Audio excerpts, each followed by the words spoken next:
Hello my dear students and welcome to maths pirates.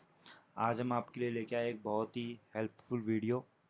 Class twelfth का एक topic है जिसका नाम है टोटल प्रोबेबिलिटी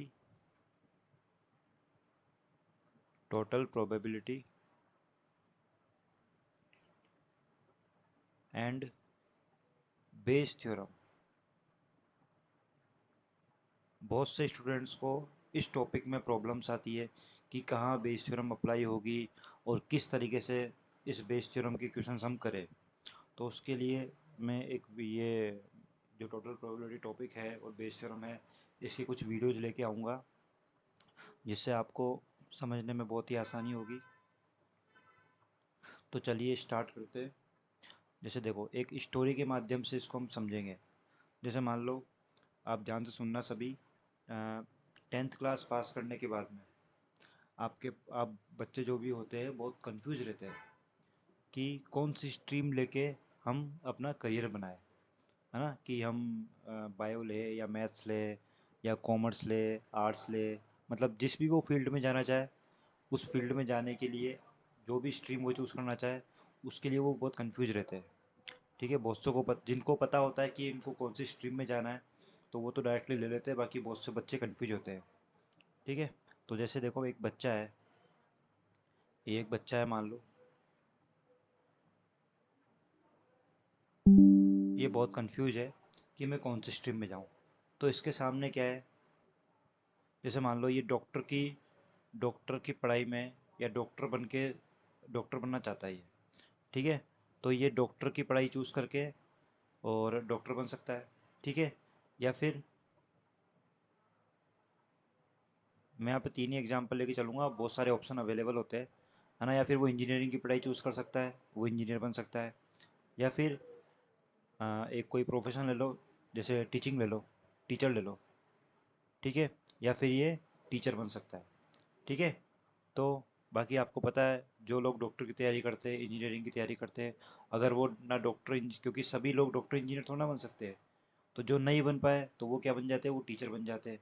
क्योंकि जब उन्होंने इतनी पढ़ाई करी है तो अगर वो डॉक्टर इंजीनियर नहीं बन पाए तो फिर उनके पास नॉलेज तो होती है ही, तो वो टीचर बन जाते हैं। ठीक है, तो एक ये बच्चा है, इसके पास में तीन ऑप्शन है। ठीक है, इन तीनों ऑप्शंस में से वो किसी भी एक को चूज़ कर सकता है। तो अगर रैंडमली, मैंने कहा कि एक रैंडमली इन तीनों में से वो आँख बंद करके कोई एक ऑप्शन चूज़ करे, तो आप जानते हो उसकी, जैसे डॉक्टर का प्रोफेशन वो चूज़ करता है तो उसकी प्रोबेबिलिटी क्या होगी, 1/3। इंजीनियरिंग फील्ड वो चूज़ करता है तो इसकी प्रोबेबिलिटी क्या होगी, 1/3, क्योंकि इसके सामने तीन ही ऑप्शन है। ठीक है, और टीचिंग फील्ड में वो जाएगा तो उसकी प्रोबेबिलिटी क्या होगी, 1/3।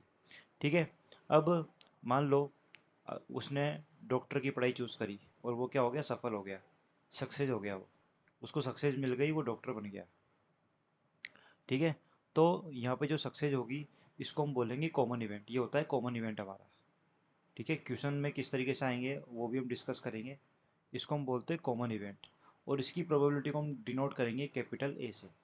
ठीक है, तो मैं क्या कहना चाह रहा हूँ कि मान लो उसने डॉक्टर की पढ़ाई चूज़ करी। ठीक है, या फिर बहुत सारे स्टूडेंट्स हैं जिन्होंने डॉक्टर की पढ़ाई चूज़ करी, मान लो 100% है, उनमें से 15% ही क्या हो पाए, सक्सेस हो पाए, मतलब 15% डॉक्टर बन पाए और बाकी 85% डॉक्टर नहीं बन पाए। ठीक है, हम यहाँ पे सक्सेसफुल की बात कर रहे हैं, फेलियर की बात नहीं कर रहे। ठीक है, और मान लो इंजीनियर है 100%, उनमें से 20% लोग क्या बन पाए, इंजीनियर बन पाए, वो सक्सेस हो गए। और टीचिंग के अंदर मान लो, जैसे एक ये सारे जो भी आंकड़े में लेके चल रहा हूँ, जो डेटा में लेके चल रहा हूँ, ये सारे काल्पनिक है, इनका वास्तविकता से कोई संबंध नहीं है। ठीक है, तो अगर मान लो 40% लोग ऐसे हैं जो टीचर बन पाए, क्योंकि जो डॉक्टर इंजीनियर नहीं बन पाएंगे वो टीचर तो बन ही जाएगा। ठीक है ना। तो देखो, जैसे कि मैंने कहा कि ये सारे काल्पनिक आंकड़े में लेके चल रहा हूँ, मैं आपको ये समझाना चाह रहा हूँ कि इसको हम बोलेंगे E1, इस इवेंट को। ठीक है, इसको हम बोलेंगे E2 इवेंट, इसको हम बोलेंगे E3 इवेंट। बहुत से बच्चों को ये फॉर्मूला लर्न नहीं होता, तो वो फॉर्मूला मैं आपको लर्न करवाना चाह रहा हूँ, और इसी तरीके से मैं आपको समझाना भी चाह रहा हूँ ये। ठीक है, अब देखो, इसको हम क्या, इसका मतलब क्या है 15% का, कि जिन लोगों ने डॉक्टर की पढ़ाई चूज़ कर ली, आपने कंडीशनल प्रोबेबिलिटी पढ़ी होगी। कंडीशनल प्रोबेबिलिटी, इसका फॉर्मूला क्या होता है, P A intersection B upon PB। इसका मतलब क्या होता है, ये बी इवेंट जो होता है अपना वो गिवन होता है और ए की प्रोबेबिलिटी फाइंड करो। ठीक है, तो यहाँ पर देखो मैं क्या कहना चाह रहा हूँ कि जिसने डॉक्टर की पढ़ाई चूज़ कर ली तो हम बोलेंगे वो इवन क्या होगा, नीचे आएगा। ठीक है, डॉक्टर की पढ़ाई जिसने चूज़ कर ली और वो सक्सेस हो गया, वो सफल हो गया, तो मैंने ऊपर ए लिख दिया। तो ये वो चीज़ हमको दे रखी है, जिसकी प्रोबेबिलिटी हमको दे रखी है कि अगर उसने डॉक्टर की पढ़ाई चूज़ कर ली तो इवन नीचे आ जाएगा, और वो सक्सेस हो गया हो, ऐसे कितने परसेंट लोगे, 15% लोगे। और इसका मतलब क्या है, जिसने इंजीनियरिंग की पढ़ाई चूज़ कर ली, ठीक है, तो उसको अपन ने E2 इवेंट से नाम दिया है, और वो सक्सेस हो गया हो तो उसको हम बोलेंगे A/E2, मतलब ये हो जाएगी A/E2 की प्रोबेबिलिटी। इसी तरीके से जिसने टीचिंग फील्ड की पढ़ाई चूज़ कर ली और वो टीचर बन गए, वो सक्सेस हो गए, तो उसको हम क्या बोलेंगे, A/E3। ठीक है, समझ गए। तो देखो एक एक बंदा है, जैसे मान लो एक बंदा है, मैंने उस बंदे की शक्ल बना दी, उसका फेस बना दिया। अब आपको दिख रहा है ये स्माइल कर रहा है। ठीक है, ये स्माइल क्यों कर रहा है, क्योंकि ये सक्सेस हो चुका है। ठीक है, ये सक्सेस हो गया। अब मुझे फाइंड करना है कि ये बंदा सक्सेस हो गया, इसकी प्रोबेबिलिटी क्या हो सकती है। ठीक है, तो देखो इस मैंने आपको कहा था सक्सेस की प्रोबेबिलिटी को, इसको हम कॉमन इवेंट बोलते हैं, उसको ए से डिनोट करेंगे हम। तो वो बंदा सक्सेस हो चुका है, इसकी प्रोबेबिलिटी क्या हो सकती है, देखो अगर उस बंदे ने वो या तो क्या हुआ होगा, उसने डॉक्टर की पढ़ाई चूज़ करी होगी। ठीक है, या फिर उसने इंजीनियरिंग की पढ़ाई चूज़ करी होगी तभी वो सक्सेस हुआ होगा, या फिर उसने टीचिंग फील्ड चूज़ किया होगा तभी वो सक्सेस हुआ होगा। राइट, तो हमको इसकी प्रोबेबिलिटी फाइंड करनी है सक्सेस होने की। तो देखो कैसे करोगे। अगर उसने डॉक्टर की पढ़ाई चूज़ करी है तो उसकी प्रोबेबिलिटी क्या होगी, P/E1 होगी। पहले वो डॉक्टर की पढ़ाई चूज़ करेगा। ठीक है, उसके बाद अगर उसने डॉक्टर की पढ़ाई चूज़ करी और वो सक्सेस हो गया तो उसकी प्रोबेबिलिटी क्या होगी, P/A/E1। देखो वापस समझो, इसका मतलब क्या है कि उसने डॉक्टर की पढ़ाई चूज़ कर ली, एंड के लिए हमेशा क्या आता है, मल्टीप्लाई का चिन्ह आता है। और अगर उसने डॉक्टर की पढ़ाई चूज़ कर ली है तो वो इवन नीचे आ गया, और वो सक्सेस हो गया। ठीक है, तो वो ए ऊपर आ गया। या फिर और क्या हो सकता है, और के लिए आपको पता है प्लस का चिन्ह आता है। या फिर उसने इंजीनियरिंग की पढ़ाई चूज़ करी है और इंजीनियरिंग की पढ़ाई चूज़ करने के बाद में वो सक्सेस हो गया, वो यानी कि वो इंजीनियर बन गया, तो उसकी प्रोबेबिलिटी। या फिर उसने टीचिंग फील्ड चूज़ किया है और वो टीचिंग फील्ड चूज़ करने के बाद में सक्सेस हो गया, उसकी प्रोबेबिलिटी। ठीक है, तो ये जो फॉर्मूला आपको बनता हुआ दिख रहा है, इसी को हम बोलते हैं टोटल प्रोबेबिलिटी। ये जो फॉर्मूला है वो किसका फॉर्मूला है, टोटल प्रोबेबिलिटी का फॉर्मूला है। ठीक है, ये फॉर्मूला देखो, अब आपको ये याद करने की ज़रूरत नहीं है। आप ऐसे ये जो फ्लो चार्ट है ये आप आपके माइंड में रखना कि जैसे उसने डॉक्टर की पढ़ाई चूज़ करी तो उसको हम इवन इवेंट बोलेंगे। ठीक है, और उसकी प्रोबेबिलिटी हो जाएगी 1/3। ऐसे उसने इंजीनियरिंग की पढ़ाई चूज़ करी, उसको E2 इवेंट बोलेंगे। टीचिंग की पढ़ाई चूज़ करी, उसको E3 इवेंट बोलेंगे। या और भी बहुत सारे इवेंट हो सकते हैं, 2 भी हो सकते हैं, 3 भी हो सकते हैं, 4 भी हो सकते हैं। ठीक है, तो वो जो प्रोबेबिलिटी उस हिसाब से हो जाएगी। यहाँ पे मैंने 3 ही इवेंट लिए। ठीक है, अब यहाँ पर क्या होगा, A/E1 आएगा कि उसने डॉक्टर की पढ़ाई चूज़ कर ली तो E1 नीचे आ जाएगा, और वो सक्सेस हो गया हो तो इसको हम बोलेंगे A/E1।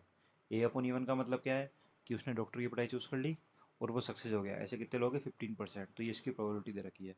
A/E2 का मतलब क्या है कि उसने इंजीनियरिंग की पढ़ाई चूज़ कर ली और वो सक्सेस हो गया, और ऐसे कितने लोग हैं, 20%। ठीक है, और A/3 का मतलब भी वही है कि उसने टीचिंग की पढ़ाई चूज़ कर ली और वो टीचर बन गया, ऐसे कितने लोग हैं, 40%। ठीक है, तो प्रोबेबिलिटी हमने कैसे निकाली, देखो E1 × A/E1 plus E2 × A/E2 plus E3 × A/E3। इसको हम बोलेंगे टोटल प्रोबेबिलिटी। ये फॉर्मूला किसका बन गया, टोटल प्रोबेबिलिटी का ये फॉर्मूला बन गया। ठीक है, टोटल प्रोबेबिलिटी। ठीक है, अब देखो, तो एक आपके पास ऐसा क्वेश्चन आ सकता है। ठीक है, ये 3 प्रोफेशन दे देगा। ठीक है, और उसके बाद में आपको बोलेगा उसकी सक्सेस होने की प्रोबेबिलिटी फाइंड करो, तो आप ऐसे करोगे। बट अगर क्वेश्चन में ऐसे बोल दे कि वो बंदा सक्सेस हो चुका है, ये बंदा क्या हो गया, सक्सेस हो गया, अब फाइंड करो कि वो उसने डॉक्टर की, या वो डॉक्टर बन गया, या फिर उसने डॉक्टर की पढ़ाई चूज़ करके सफलता हासिल हासिल करी है। तो मतलब जब भी क्वेश्चन क्या है, रिवर्स में जाए वापस, जब भी क्वेश्चन क्या हो, वापस रिवर्स में जाए। ठीक है, तो इसका मतलब है वहाँ बेस थ्योरम लग रही है। ठीक है, इसको नेक्स्ट पेज में हम समझते हैं। देखो जैसे, या फिर यहीं देख लेते हैं हम, नहीं तो वापस बनाना पड़ जाएगा कि वो बंदा सक्सेस हो चुका है। अब ये find the probability he was a teacher, है ना। Find the probability he was a teacher मतलब उसने टीचिंग फील्ड चूज़ किया हो, या फिर he was A an engineer. ठीक है, उसने इंजीनियरिंग की फील्ड चूज़ करी हो। तो जब भी क्वेश्चन रिवर्स में जाए, सक्सेस तो हो चुका है, अब वो किस फील्ड से हुआ है, तो उस टाइम पे क्या लगेगी, बेस थ्योरम लगेगी। ठीक है। और उसका फॉर्मूला क्या बनेगा देखो, जैसे देखो मैंने क्या बोला कि वो बंदा जो है वो सक्सेस हो चुका है, सक्सेस की प्रोबेबिलिटी को हम क्या बोलते हैं, ए बोलते हैं। तो ए हो चुका है उसको हम नीचे रखेंगे। और मैंने बोला मान लो कि वो उसने डॉक्टर की पढ़ाई चूज़ करी के सक्सेस या वो डॉक्टर बनाओ, तो E1 कहाँ आएगा, ऊपर आएगा। देखो दोनों में डिफरेंस है। A/E1 का मतलब तो क्या है कि उसने डॉक्टर की पढ़ाई चूज़ करी और वो सक्सेस हो गया हो। ठीक है, यहाँ पर मैं क्या बोल रहा हूँ कि वो बंदा सक्सेस हो चुका है। अब ये फाइंड करो कि उसने वो डॉक्टर की फील्ड से या वो डॉक्टर बन गया हो। ठीक है, उसने डॉक्टर की पढ़ाई चूज़ करी थी और वो डॉक्टर बन गया हो सक्सेस होने के बाद में। तो इसका मतलब यहाँ पर ये है। ठीक है, या फिर ऐसा भी हो सकता है मान लो कि वो सफर सक्सेस हो चुका हो और वो टीचर बन गया हो, इसकी प्रोबेबिलिटी क्या है। ठीक है, ये भी हो सकता है। तो देखो इसका एक फॉर्मूला है, जैसे आपको पता है, मैंने अभी आपको बताया कि ये कंडीशनल प्रोबेबिलिटी होती है, E1/A। इसका फॉर्मूला बनेगा E1 इंटरसेक्शन A/A की प्रोबेबिलिटी, यही बनेगा कंडीशनल प्रोबेबिलिटी का फॉर्मूला। ठीक है, जो नीचे होता है उसकी प्रोबेबिलिटी नीचे आती है और ऊपर क्या आता है, इन दोनों का इंटरसेक्शन आता है। ठीक है, तो देखो पी ए का मतलब क्या है, टोटल प्रोबेबिलिटी, ये तो नीचे आएगी अपोन के अंदर, तो यहाँ लिख दो इसका फॉर्मूला क्या बनेगा, यहाँ अपोन में लिख दो। अपोन में क्या आएगा, अपोन में सारे जो भी है P/E1 इंटू PA/E1, फिर plus P/E2 into PA/E2, right, plus P/E3 into PA/E3। ठीक है, जो टोटल प्रोबेबिलिटी है वो अपोन में आ जाएगी। और ऊपर क्या आएगा देखो, ऊपर ये आएगा कि वो डॉक्टर बन गया तो E1 इंटू PA/E1, मतलब ये एक पार्ट आ जाएगा, ये वाला पार्ट। अगर वो हमसे पूछता कि वो इंजीनियर बन गया हो, ठीक है, तो ये वाला पार्ट ऊपर आ जाता। और वो टीचर बन गया हो तो ये वाला पार्ट ऊपर आ जाता। तो अभी फ़िलहाल के लिए ऊपर कौन सा वाला पार्ट आएगा, P/E1 इंटू PA/E1। तो ये जो फॉर्मूला बना है इसी को हम बोलते हैं बेस थ्योरम। सिमिलरली वो बंदा सक्सेस हो चुका हो और वो टीचर बन गया हो, ठीक है, उसकी प्रोबेबिलिटी फाइंड करनी है। तो अपॉन में ऊपर तो क्या आ जाएगा, P/E3 इंटू PA/E3। इसका मतलब क्या है कि वो उसने टीचिंग की पढ़ाई चूज़ करी है और टीचिंग की पढ़ाई चूज़ करने के बाद वो सक्सेस हो गया, वो प्रोबेबिलिटी ऊपर आ जाएगी। ठीक है, और नीचे टोटल प्रोबेबिलिटी आ जाएगी, मतलब वो सारे P/E1 इंटू PA/E1। तो इन दोनों में डिफरेंस ध्यान रखना, P/E2 into PA/E2 plus P/E3 into PA/E3। ठीक है, तो इसी को हम बोलते हैं बच्चों बेस थ्योरम। जो सेकंड स्लाइड पे मैंने फॉर्मूला लिखा है ये बेस थ्योरम का फॉर्मूला है। अब इसकी क्वेश्चन किस टाइप से पूछे जाएंगे वो भी हम डिस्कस करेंगे। तो उम्मीद करता हूँ मैंने ये जो समझाया है वो आपको समझ में आया होगा। इसके अलावा आपको यहाँ पे कुछ पॉइंट ध्यान रखने हैं। ठीक है, कुछ पॉइंट आपको यहाँ ध्यान रखने हैं, बाकी आप इनको मतलब जो मैंने यहाँ लिखा है A/E1 को अलग से लिख भी सकते हो कि इसका मीनिंग क्या है।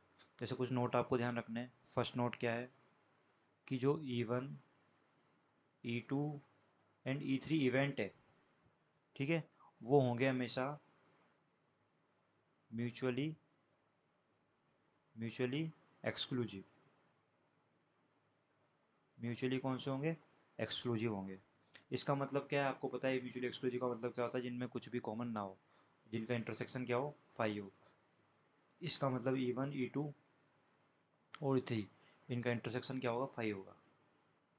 सेकेंड, E1 इसका मतलब क्या है देखो, अगर जैसे उसने डॉक्टर की पढ़ा मतलब तीनों में से वो एक ही चीज़ चूज़ कर सकता है, दो काम एक साथ नहीं कर सकता वो डॉक्टर और इंजीनियरिंग की पढ़ाई एक साथ नहीं कर सकता। वो डॉक्टर इंजीनियर या टीचर में से एक ही फील्ड चूज़ कर सकता है, दोनों को एक साथ चूज़ नहीं कर सकता है, तीनों को एक साथ चूज़ नहीं कर सकता। एक बार में वो एक ही चूज़ कर सकता है। ठीक है, तो उसी को म्यूचुअली एक्सक्लूसिव बोलेंगे। और जो E1 E2 E3 होते हैं, E1 E2 E3 ये आपके म्यूचुअली एग्जॉस्टिव इवेंट भी होते हैं। म्यूचुअली एग्जॉस्टिव इवेंट, ये म्यूचुअली एग्जॉस्टिव होते हैं। इसका मतलब क्या होता है, इन तीनों का यूनियन, जो इन तीनों का यूनियन है वो सैम्पल स्पेस के इक्वल होता है। या फिर हम ऐसे बोल सकते हैं कि तीनों की जो प्रोबेबिलिटी है, तीनों की प्रोबेबिलिटी का सम वो होता है वन।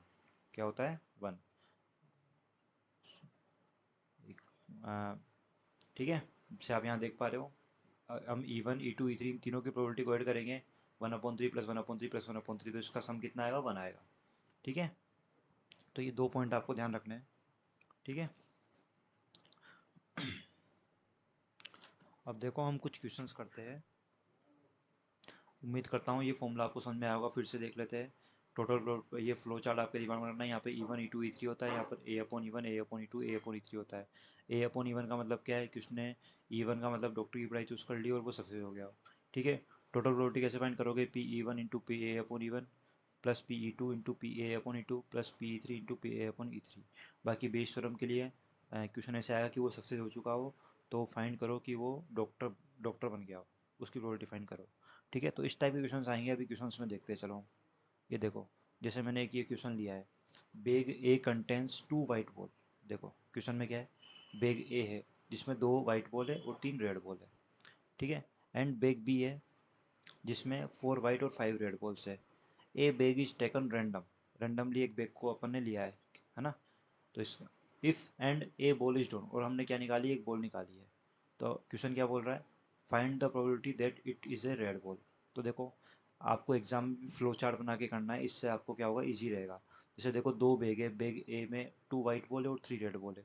तो मैं यहाँ पे क्या कर रहा हूँ, 2 बैग बना रहा हूँ। इसको हम बोल रहे हैं बैग ए, इसमें 2 वाइट बॉल है और 3 रेड बॉल है। एक बार चेक कर लेते हैं। यस। और बैग बी है, बैग बी है, इसमें 4 वाइट है और 5 रेड बॉल है। ठीक है, अब हमको बोल रहा है कि दोनों बैगों में से एक बैग को रैंडमली चूज़ किया गया है। इसका मतलब इसकी प्रोबेबिलिटी क्या होगी, यहाँ P लगा लेना ना कि E1 की प्रोबेबिलिटी क्या होगी। E1 इवेंट मैंने नाम दिया है, बैग ए को सेलेक्ट करना। E2 मैंने नाम दिया है, बैग बी को सेलेक्ट करना। या आप लिख भी सकते हो अलग से, है ना, मेंशन कर सकते हो कि E1 को क्या है, E2 क्या है, A/E1 क्या है, A/E2 क्या है। मैं बस आपको क्वेश्चन सॉल्व करना सिखा रहा हूँ। ठीक है, तो इसकी प्रोबेबिलिटी क्या होगी, 1/2, क्योंकि 2 बैग है, दोनों बैगों में से रेंडमली एक बैग को सेलेक्ट किया है। ठीक है, उसके बाद क्या बोल रहा है, एक बॉल आपने निकाली है। ठीक है, और वो बॉल कौन सी हुई, रेड बॉल है। तो ये हमारा हो जाएगा कॉमन इवेंट। वो बॉल कौन सी है, रेड बॉल है। इसको हम बोलेंगे कॉमन इवेंट, जिसको हम ए से डिनोट करेंगे। ये हमारी सक्सेस है। ठीक है, तो क्या बोल रहा है, जो बॉल हमने निकाली है वो रेड बॉल है। ठीक है, a ball is drawn from it, find the probability that it is a red ball. Sorry, मैंने क्या बोल रहा हूँ, हमको क्वेश्चन ने बोला है फाइंड करो probability that it is a red ball. जो आपने बॉल निकाली है एक बॉल, हमको फाइंड करना है कि वो रेड बॉल है, मतलब ये हमारी सक्सेस है। ठीक है, इसको हमने ऐसे डिनोट कर दिया। तो देखो कैसे फाइंड करोगे, यहाँ पर आप क्या लिखोगे, देखो यहाँ पर आप लिखोगे कि जैसे आपने बैग ए को सेलेक्ट किया, तो बैग ए को सेलेक्ट करने की कोई इवेंट हमने E1 नाम दिया है, और रेड बॉल निकल गई, उसकी प्रोबेबिलिटी क्या होगी। यहाँ पर हमेशा A/E1 आएगा। इसका मतलब क्या है, आपने बैग ए सेलेक्ट किया है और रेड बॉल निकली, उसकी प्रोबेबिलिटी क्या होगी। देखो बैग ए में 3 रेड बॉल है और टोटल कितनी बॉल है, 3 + 2 5। सिमिलरली यहाँ पर क्या होगा, आपने बैग 2 को सेलेक्ट किया और रेड बॉल निकल गई, उसकी प्रोबेबिलिटी होगी, रेड बॉल कितनी है, यहाँ पे 5 और टोटल बॉल कितनी है, 9। ये अब आपको बोला है, देखो find the probability that it is a red ball. Red ball की आपकी प्रोबेबिलिटी फाइंड करनी है। ठीक, इसका मतलब आपको क्या फाइंड करनी है, टोटल प्रोबेबिलिटी। वो रेड बॉल है, बस आपको इतना ही बोला, उसकी प्रोबेबिलिटी फाइंड करनी है। तो यहाँ पे लगेगी बच्चों टोटल प्रोबेबिलिटी, और फॉर्मूला क्या बनेगा, PE1 into PA/E1 plus PE2 into PA/E2। ठीक है, 2 इवेंट है यहाँ पे। तो E1 की प्रोबेबिलिटी कितनी है, 1/2, 1/2 इंटू 3/5 प्लस 1/2 इंटू 5/9। इसको सॉल्व कर लेते हैं हम। देखो इसको मल्टीप्लाई करने पर आ जाएगा 3/10 प्लस 5/18। इसका एलसीएम लेते हैं, एलसीएम कितना आ जाएगा इसका, 90 आ जाएगा। ठीक है, तो 27 बच जाएगा यहाँ पर, और डिवाइड करने पर 25, मल्टीप्लाई करने पे 18 19 को 18 से डिवाइड करेंगे 5, 5 को 5 से करेंगे 25। तो कितना आ जाएगा ऐड करने पे, 52/90। जब इसको आप कट करोगे तो 26/45। ये फाइनल आंसर हो जाएगा आपका। ठीक है, तो इसका आंसर ये हो गया। ये तो इसका फर्स्ट पार्ट था। सेकंड पार्ट में देखो क्या बोल रहा है, if the ball drawn is red, red ball है, then find the probability then it was drawn from bag A. ठीक है, उसने हमको बोल दिया कि रेड बॉल है। अब फाइंड करो प्रोबेबिलिटी कि वो बैग ए से निकाली गई हो। मतलब देखो रिवर्स में जा रहा है क्वेश्चन, तो मैंने आपको समझाया था जब भी क्वेश्चन रिवर्स में जाए तो वहाँ पे लगती है बेस थ्योरम कि रेड बॉल निकल चुकी है। अब फाइंड करो वो बेग ए से निकाली गई है, रिवर्स में जा रहा है क्वेश्चन, तो इसका मतलब वहाँ पे क्या लगेगी, बेस थ्योरम। और बेस थ्योरम कैसे लगेगी, देखो इधर हमको फाइंड करना है, हमको बोला है कि वो रेड बॉल है ना, तो उसको हमने ए इवेंट नाम दिया था, ठीक है। तो और वो बेग कहाँ से निकाली गई है, ए से, उसकी प्रोबेबिलिटी फाइंड करो, ठीक है। तो नीचे तो क्या आ जाएगी, टोटल टोटल प्रोबेबिलिटी आ जाएगी P E1 into P A upon E1 plus P E2 into P A upon E2, ठीक है। अब ऊपर क्या हो जाएगा, बेग ऐसे निकाली गई है तो ये वाली प्रोबेबिलिटी आ जाएगी P E one into P A upon E one, ठीक है। P E one into P A upon E one, ये ऊपर आ जाएगा। अगर बेग टू से निकालता तो ये वाला पार्ट ऊपर आ जाता, ठीक है। अब डायरेक्ट वैल्यू पुट करो, है ना, इसकी वैल्यू है 3/5 अपॉन में 1/2 इंटू 3/5 प्लस 1/2 इंटू 5/9, ठीक है। वैल्यूज़ पुट कर दिए मैंने। इसको कैलकुलेट करेंगे, देखो ऊपर मल्टीप्लाई करेंगे 3/10 आ जाएगा, ठीक है। नीचे मल्टीप्लाई करेंगे 3/10 प्लस 5/18। देखो नीचे वाली वैल्यू तो हमने पहले फाइंड कर ली यहाँ पर इस स्टेप में, तो 26/45 आया था, डायरेक्ट हम लिख देते 26/45।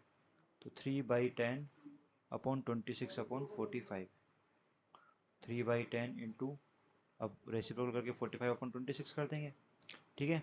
अब कुछ कैंसिल हो रहा है, देखो ये 5 से कैंसिल हो रहा है, ठीक है। अब इसको मल्टीप्लाई कर दो 27/52, ये आंसर हो जाएगा, ठीक है। तो ये वाला क्वेश्चन अपना हो चुका है। उम्मीद करता हूँ आपको समझ में आया होगा, बेस थ्योरम लगानी आपको समझ में आ गई होगी कि बेस थ्योरम कैसे अप्लाई करनी है, ठीक है। अब देखो अगला क्वेश्चन लेके चलते हैं हम। ये एनसीईआरटी का सेकंड क्वेश्चन है। A bag contains 4 red and 4 black ball. Bag A है, फिर से वैसा ही क्वेश्चन है, तो आपकी प्रैक्टिस हो जाएगी, क्लियर हो जाएगा और ज़्यादा। Another bag contains 2 red and 6 black hole. एक दूसरा बैग है जिसमें 2 रेड बॉल है और 6 ब्लैक बॉल है। One of the two bag is selected at random. देखो रैंडमली सिलेक्ट किया है, इसका मतलब आपको पता है, ठीक है। इनको सेलेक्ट करने की जो प्रोबेबिलिटी है वो क्या हो जाएगी, 1/2, और इसको सेलेक्ट करने की प्रोबेबिलिटी क्या हो जाएगी, 1/2, ठीक है। अब देखो बैग सेलेक्ट किया and a ball is drawn from the bag, bag A से बॉल निकाली गई है, which is found to be red. वो बॉल कौन सी पाई गई, रेड बॉल पाई गई। तो वैसा ही क्वेश्चन है ये, रेड बॉल पाई गई, इसको हम कॉमन इवेंट बोल देंगे A. Find the probability that the ball is drawn from the first bag. अगर ये बोलता कि रेड बॉल निकलने की प्रोबेबिलिटी फाइंड करो तो आप टोटल प्रोबेबिलिटी फाइंड करते। अब देखो उसने क्या बोला, find the probability that the ball is drawn from the first bag. उस प्रोबेबिलिटी आपको फाइंड करनी है कि वो बैग ए से निकाली गई हो, मतलब रिवर्स में गया हो। इसका मतलब यहाँ पे लगेगी बेस थ्योरम, ठीक है। अब देखो इधर यहाँ पर क्या होगा, ए अपॉन ई वन आएगा, अब तो आपको याद हो चुका होगा ये वाला, ठीक है। इसका मतलब क्या है कि बैग ए को आपने सेलेक्ट किया और उसमें से रेड बॉल निकली, उसकी प्रोबेबिलिटी क्या होगी, 4/8। स्टूडेंट्स मैं आपको सजेस्ट करूँगा यहाँ पे आपको इनको काटना नहीं है ना, क्योंकि काटोगे तो आगे जाके कैलकुलेशन होगी, है ना, तो वहाँ पे आपको प्रॉब्लम आएगी। इस बेस थ्योरम के क्वेश्चंस में आपको इनको सिंप्लीफाई नहीं करना, क्योंकि जब अभी मैं आपको सॉल्व करके बताऊंगा तो वहाँ पे जो एलसीएम आएगा वो सेम आएगा, वो डायरेक्टली कर जाएगा, ठीक है। तो कैलकुलेशन की, अब यहाँ बताओ इसकी प्रोबेबिलिटी क्या होगी, 2 रेड बॉल है और टोटल क्या है, 8 बॉल है, ठीक है। तो ये हो जाएगा। आपको फाइंड क्या करना है, आपको फाइंड करना है कि रेड बॉल निकल चुकी है, वो फर्स्ट बैग से निकली है, उसकी प्रोबेबिलिटी आपको फाइंड करनी है। तो फॉर्मूला जब आप लिखोगे तो उसमें क्या लिखोगे, P E one into P A upon E one, P E one into P A upon E one plus P E two into P A upon E two, right. अब यहाँ वैल्यू पुट कर दो। E one की probability कितनी है, 1/2 into 4/8 हो जाएगा, 1/2 into 4/8। नीचे भी आ जाएगा 1/2 इंटू 4/8 प्लस 1/2 इंटू, इसकी वैल्यू कितनी है, 2/8। अब देखो इधर मैंने क्या कहा, इसको कैंसिल मत करना बिल्कुल भी, आप तो डायरेक्ट मल्टीप्लाई करो, 4 को 1 से करो 4, 8 को 2 से करो 16। यहाँ पे देखो 4/16 हो जाएगा, 2/16 हो जाएगा, ठीक है। अभी आप इनको सिंप्लीफाई कर सकते हो, बट मत करना क्योंकि कैलकुलेशन बहुत ईजी हो जाएगी यहाँ से। देखो एल से डिनोमीटर सेम है तो इनको ऐड कर दो, 6/16 हो जाएगा, 16 से 16 डायरेक्ट कट जाएगा, 4/6 बचेगा। इसको 2 से काटोगे तो 2/3, ये अपना आंसर आ गया, ठीक है। तो ये क्वेश्चन का सॉल्यूशन भी हमने कर लिया। और भी जो भी एनसीईआरटी के बच्चे के क्वेश्चन है वो भी हम डिस्कस करेंगे, बट अभी मैं एक क्वेश्चन और डिस्कस करना चाहूँगा। ये किसी स्टूडेंट ने मुझसे पूछा था डाउट में, उसी इसी वजह से मैंने ये इस टॉपिक का वीडियो बनाया है। ठीक है, क्योंकि इस क्वेश्चन को मैं डायरेक्ट अगर बताता तो आपको समझ में नहीं आता कि मैं किस मेथड से इसको समझाता हूँ। ठीक है, क्योंकि आपने कहीं और से पढ़ रखा है। तो मैंने क्या करा, वो पहले टॉपिक एक्सप्लेन किया, और जिस तरीके से मैंने एक्सप्लेन किया उसी तरीके से मैं सारे क्वेश्चंस करवाऊँगा। ठीक है, तो देखो क्वेश्चन क्या है। Suppose 5 man out of 100 man and 10 women out of 250 women are colour blind. वो क्या है, कलर ब्लाइंड है ना। 100 में से 5 मैन और 250 में से 10 वुमेन क्या है, कलर ब्लाइंड है। Then find the total probability of colour blind people. तो आपको फाइंड करनी total probability of colour blind people की। ठीक है, इसने तो साथ में साफ लिख के दे दिया कि हमको टोटल प्रोबेबिलिटी फाइंड करनी है। ठीक है, अब देखो यहाँ पे क्या लिखा है, assuming number of man equal number of women, कि जो मैन है और वुमेन है वो क्या है, उनके नंबर सेम है, नंबर में इक्वल है वो। तो पहले तो हम मैन और वुमेन को अलग अलग कर लेंगे। तो हम यहाँ पे इसको E1 बोल देंगे, इसको E2 बोल देंगे। ठीक है, अब मैन और वुमेन नंबर ऑफ, मतलब इनके जो नंबर है वो इक्वल है। ठीक है, अगर जैसे ये 100 है तो ये भी 100 है, ये 1000 है तो ये भी 1000 है। ठीक है, तो इनको रैंडमली सेलेक्ट करने की प्रोबेबिलिटी क्या हो जाएगी, 1/2 1/2। ठीक है, उसके बाद हमारी सक्सेस क्या है, देखो find the total probability of colour blind people. तो यहाँ पर आ जाएगा colour blind people, colour blind people. इसको हम कॉमन इवेंट ए नाम दे देंगे। ठीक है, अब देखो यहाँ पर क्या आएगा, यहाँ पर क्या आएगा कि मैन को आपने सेलेक्ट किया और वो कलर ब्लाइंड है, उसकी प्रोबेबिलिटी क्या होगी, देखो कितने मैन है टोटल, 100 मैन है। ठीक है, 100 मैन है और उसमें से कितने कलर ब्लाइंड है, 5। इसका मतलब क्या है, A/E1 का, कि आपने मैन को सेलेक्ट किया है और मैन ए का मतलब क्या है, कलर ब्लाइंड है। तो मैन है वो और कलर ब्लाइंड है, उसकी प्रोबेबिलिटी हमको दे रखी है 5 मैन क्या है, 100 में से कलर ब्लाइंड है। इसी तरीके से आपने वुमेन को सेलेक्ट किया और वो कलर ब्लाइंड है, उसकी प्रोबेबिलिटी क्या होगी, 10 वुमेन आउट ऑफ 250 वुमेन क्या है, कलर ब्लाइंड है। ठीक है, समझ गए। अब हमको फाइंड करनी है total probability of colour blind, है ना, कितने कलर ब्लाइंड है उसकी हमको टोटल प्रोबेबिलिटी फाइंड करनी है। तो उसको हमने ए इवेंट नाम दिया है। तो पी ए इक्वल क्या हो जाएगा हमारे फॉर्मूले के according, P/E1 into P A/E1। यहाँ बेस थ्योरम तो लग नहीं रही, क्योंकि हमसे ये नहीं बोला कि फाइंड करो कलर ब्लाइंड है और वो मेन है, ये नहीं हमसे बोला, हमको बस डायरेक्ट टोटल प्रोबेबिलिटी पूछा है उसने। ठीक है, बाकी एग्जाम में, आपके एग्जाम में ये क्वेश्चन भी आ सकता है कि फाइंड करो कि जो कलर ब्लाइंड पीपल है वो मेन है, तो आपको फिर बेस थ्योरम लगानी पड़ेगी। तो यहाँ पर आप वैल्यू पुट करो, 1/2 इंटू A/E1 की प्रोबेबिलिटी क्या है, 5/100, 5/100 प्लस E2 की प्रोबेबिलिटी 1/2 इंटू 10/250 है, 10/250। इसको कैलकुलेट कर लो। देखो यहाँ तो वैसे जो डिनोमिनेटर है वो सेम बनेगा नहीं, तो यहाँ तो आप कट भी कर सकते हो। जैसे मैं इसको कट कर लेते, इसको 5 से कट कर लो तो 20 आ जाएगा, तो 1/40 बचेगा। यहाँ पे 0 से 0 कट कर लो, 1/50 बचेगा। इसका एलसीएम ले लो, एलसीएम 200 आ जाएगा, डिवाइड करोगे 5, यहाँ डिवाइड करोगे 4, दोनों को ऐड करोगे 9/200 आ गया। इसको आप डिवाइड कर सकते हो, या फिर देखो कैलकुलेशन इजी करने के लिए मैं इसको 2 से कट कर रहा हूँ, 2 से कट करने पर ऊपर 4.5 आ जाएगा, या 100 आ जाएगा। ठीक है, अब 2 जीरो आ रहे हैं अपन में, तो पॉइंट इधर आगे किसका दो, मतलब 2 डिजिट बाद पॉइंट आगे चला गया, तो ये अपना आंसर हो जाएगा। ये किसका आंसर है, total probability of colour blind people. ठीक है, वापस समझ लो कि इसने हमको बोला है कि 100 में से 5 मैन कलर ब्लाइंड है और 250 वुमेन में से 10 वुमेन के कलर ब्लाइंड है। फाइंड करो total probability of colour blind people की। तो हमने यहाँ पर एक लाइन भी लिखी हुई है, assuming number of man equal number of women, ये आपको एज्यूम करके चलना है। तो मैन को सेलेक्ट करने की प्रोबेबिलिटी 1/2, वुमेन को सेलेक्ट करने की प्रोबेबिलिटी 1/2। ठीक है, अब अगर मैन है वो और कलर ब्लाइंड है, उसकी प्रोबेबिलिटी आपको दे रखी है 5/100, क्योंकि 5 मैन है कितने में से, 100 मैन में से जो कलर ब्लाइंड है। ऐसे ही इसका मतलब क्या है A/E2 का, कि वो वुमेन है और कलर ब्लाइंड है। ऐसे कितने वुमेन है, 10 है, कितने में से, 250 में से, तो ये 10/250 हो गया। आपको साफ साफ बोला है कि फाइंड करो probability of colour blind people. वैसे यहाँ टोटल प्रोबेबिलिटी लिख के दे दिया, अगर नहीं भी लिखता तो भी आपको इस तरीके से करना पड़ता। तो सिंपली आपको 1/2 इंटू 5/100 करना है, प्लस 1/2 इंटू 10/250 करना है। अगर यहाँ पे आपको बोलता कि वो जो कलर ब्लाइंड पीपल है वो वुमेन है उसकी प्रोबेबिलिटी फाइंड करो, तो फिर आपको बेस थ्योरम यहाँ लगानी पड़ती है। ठीक है, तो उम्मीद करता हूँ आज का जो लेक्चर है वो आपको समझ में आया होगा। आज के लिए इतना ही। और भी जो क्वेश्चन है बेस थ्योरम के वो हम नेक्स्ट वीडियो में करते रहेंगे। ठीक है, थैंक यू।